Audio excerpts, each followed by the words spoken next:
रायप्पन, मुझे सब पता चल गया। मेरी पूरी इज्जत मिट्टी में मिल गई। इसका बस एक ही इलाज है, पियो और दिमाग को ठंडा रखो। ये सिर्फ पानी है। इसमें ये भी डालो। सॉरी। पूरा। बॉस को एसिडिटी है। मर क्यों नहीं जाता? चीयर्स। चीयर्स। देखो, अगर तुम्हें अपने मन की भड़ास निकालनी है ना, तो इससे बढ़िया और कोई तरीका नहीं हो सकता। गुस्सा भी शांत हो जाता है।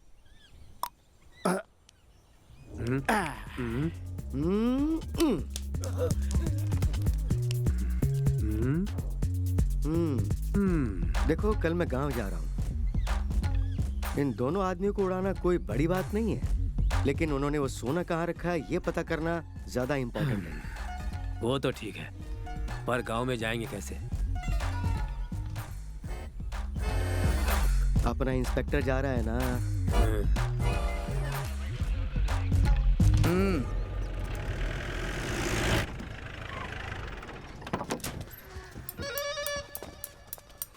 यही मदन का गांव है।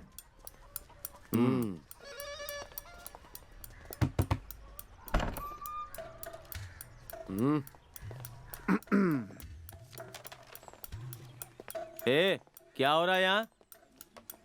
इसे देखिए, सिगार मुंह में लेके कैरम खेल रही है। एक भी पत्ता नहीं मिल रहा। सर, कुछ खाएंगे क्या? नहीं चाहिए। आओ सर, हमारे साथ भी एक बाजी खेलो। तुझे पता है किससे बात कर रहा है? किससे बात कर रहा है? क्या करें सर, 144 के नाम पर हम लोगों को घर के अंदर बिठा रखा है। बहुत दिनों बाद कोई आया इसलिए खेलने को कहा। अच्छा ये बताओ, तुम्हारा बेटा कहाँ है? वो 2 दिन के लिए शहर गया है, काम खत्म करके आ जाएगा। मुझे सब पता है किस काम से गया है वो। रैपन की बेटी के साथ घर बसाने के चक्कर में लगा है वो। सुनिए सर, क्या? आप मेरे बेटे के बारे में ऐसी बातें नहीं कर सकते। अगर मेरे बेटे ने लड़की को भगाया है तो ये भी मैं जानती हूँ कि वो उसे आखिर तक संभालने की हिम्मत भी रखता है। बिना कुछ सोचे समझे बोला मत करो। अरे भाग्यवान, पुलिस वालों से ऊंची आवाज में बात मत कर, संभल के बोल। साहब, हम इतने बुरे नहीं हैं कि अपने बेटे का अच्छा बुरा ना सोच सके। सही बात है। सही है।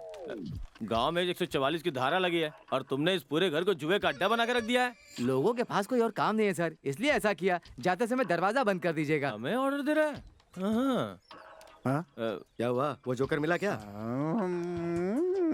चल जा। सर, चख तो लीजिए। चलो यहाँ से। पता नहीं क्या समझता है। अरे जल्दी चलो, उसे निकालते हैं। चलो निकालो उसे। दम घुट रहा होगा उसका। निकालो निकालो। उठो बेटा, उठो उठो। नमस्ते सर। बैठो। Demo CD sir. यही है ना उसका घर? जय हो मेरे देवा, जय हो मेरे देवा, तुम ही मेरे देवा, परम देवा। जय हो तुम्हारी देवा, अपनी कृपा बनाए रखना मुझ गरीब पर देवा। तुम ही मेरे ब्रह्मा, तुम ही मेरे विष्णु, तुम ही महेशा। जय मेरे देवा, तुमको प्रणाम, शत शत प्रणाम। चुप रहे। ये सब क्या चल रहा है? सारे सड़े हुए फल एक साथ रखे ताकि इनकी देसी दारू बना सकूं। आपको कुछ चाहिए तो बोलो। वाह, क्या बात है। ये कोई शराब बनाने का अड्डा है? पूरी दुकान लगा रखी है। क्या करूं, सब घर में ही करना पड़ता है। हमारे गांव में चाहे होली हो या दिवाली, 12 महीने धारा 144 लागू रहती है। लोगों को बाहर जाने का मौका नहीं मिलता, पर शराब तो उन्हें पीनी है ना। तो कुछ तो करना पड़ेगा ना। इसका मतलब घर पे ही शराब बनाएगा क्या? आदमी है या बैल? वो भी सीना तान के पुलिस के सामने बोल रहा है। अरे जाने दो ना साहब, आपका हफ्ता आपकी टेबल पे पहुंच जाएगा, आप जाओ। ठीक है, ठीक है। तुम यहाँ इसकी कहानी सुनने और हफ्ता वसूल करने आए हो? बेटा कहाँ है तुम्हारा? वो तो ये कह के गया था कि वो कुछ दिनों के लिए शहर जा रहा है किसी जरूरी काम से। हाँ, वो तो बहुत बड़ा कलेक्टर है ना। तुम यहाँ शराब बनाते हो और वो वहाँ ताला तोड़ता है। जैसा बाप वैसा ही बेटा। सर, मुझसे बहस करके क्या फायदा? वो कहाँ चला गया मुझे कुछ नहीं पता। देखो साहब, मुझे अभी बहुत काम बाकी है, वरना सारे फल फेंकने पड़ेंगे। हे राधे, काम शुरू किया? हाँ, शुरू किया ना। हाँ, समझ गया कि हम लोगों के यहाँ से जाने के लिए बोल रहे हो। हफ्ता जाता है तो सिर पे चढ़ जाएगा क्या? बेकार बड़बड़ कर। चुप रहे। अपने बेटे को बोल देना कि पुलिस आई थी। अगर हत्थे चढ़ गया ना तो जान से जाएगा। सर, अगर वो नहीं मिला तो तू गया। सर, देखा ना साहब कितना गुस्सा हो रहा है, जरा समझाना अपने बेटे को। वो कहाँ पड़ा होगा मुझे क्या पता।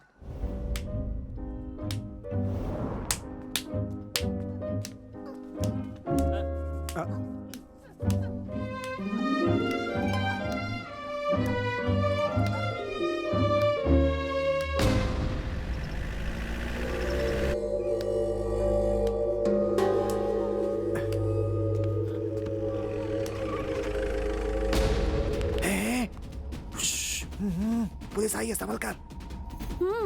साइड हटोगे जरा, दिख नहीं रहा महारानी बैठी है। पुलिस आ रही है यहाँ पे, चलेंगे महारानी जी। पुलिस यहाँ पर?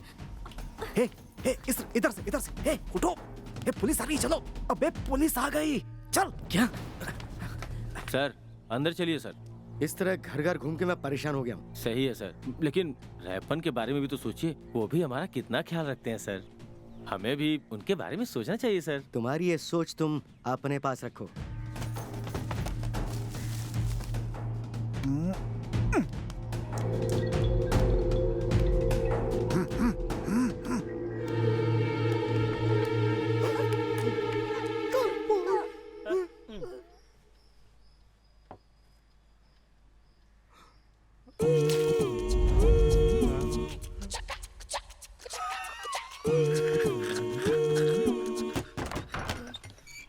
अंदर चलिए सर।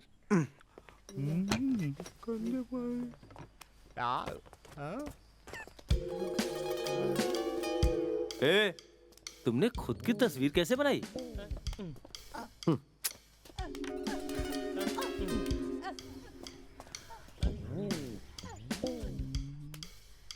देसू और मदन कहाँ है?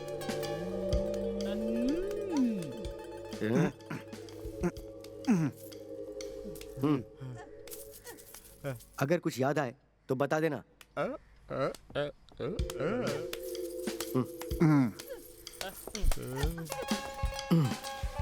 सर, आपके शरीर में ग्लूकोज कम हो गया सर। कम से कम एक चॉकलेट खा लीजिए।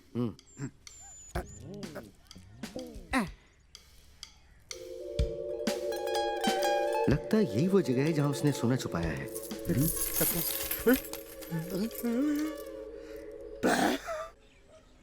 गणेश चतुर्थी को लेकर गांव में जो समस्या है, सूरजगढ़ और चंदनगढ़ के लोगों को हिदायत दी जाती है कि गणेश चतुर्थी के त्योहार को ठीक से मनाने के लिए दोनों गांव वालों को कलेक्टर के सामने आना होगा और कलेक्टर साहब इस परेशानी का हल बताएंगे। चलो वहीं चलते हैं। देखिए, गणपति के त्योहार को लेकर जो समस्या है, सर कुछ ऐसी बात बताइए जो हम सब के समझ में आ सके। जो मिट्टी की मूर्तियां हैं उनका हम विसर्जन कर सकते हैं, लेकिन उसके ऊपर जो कांच लगे हुए हैं उसे हम पानी में नहीं डाल सकते। ये आपको भी समझना चाहिए। समझ गए, पर इस परेशानी का हल आसानी से समझाइए। हाँ सर, आसानी से समझाइए। सही सवाल है, ये जवाब देने के लिए ही हम यहाँ आए हैं। अब हम ये देखेंगे कि मूर्ति से कांच को कैसे निकालना है। जरा दिखाइए सबको। हाँ दिखाइए ना सर।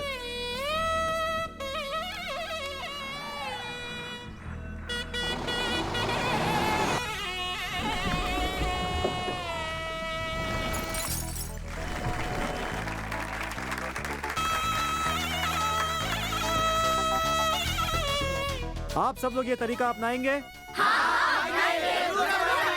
अब चाहे कुछ भी हो जाए, उन चंदनगढ़ वालों के सामने हमारे गणेश जी का विसर्जन करके उन गांव वालों के मुंह पर हम कालिक पोते क्या? क्या सही कहा ना? शांत हो जाइए, शांत हो जाइए। इसी खुशी में आज से गांव में धारा 144 हटा दी गई है ताकि गांव वाले गणेश जी का त्योहार अच्छे से मना सकें। गणपति बप्पा मोरया।